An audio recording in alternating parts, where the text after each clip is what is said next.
আজকে আমি দেখাবো ঘটি সাধনার বলে কিভাবে কাজ করতে হয়। দেখো, ঘটির ভিতর কিচ্ছু নেই, কিন্তু কিচ্ছু নেই। এই দেখো, কিচ্ছু নেই। এটা দিয়ে একটা কাজ করব। দেখো, ঘটি সাধনাতে কিভাবে করতে হয়। এটা হলো চাকু, এই হলো চাউল। এখানে আমি দিলাম চাউল, দিচ্ছি। দেখো,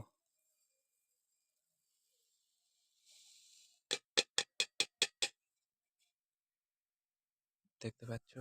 একটু ওয়েট করো, আর একটু চাউল লাগবে। আচ্ছা,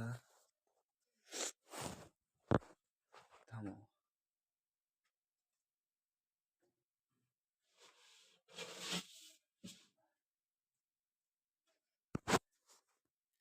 আর একটু চাউল দিলাম আমি।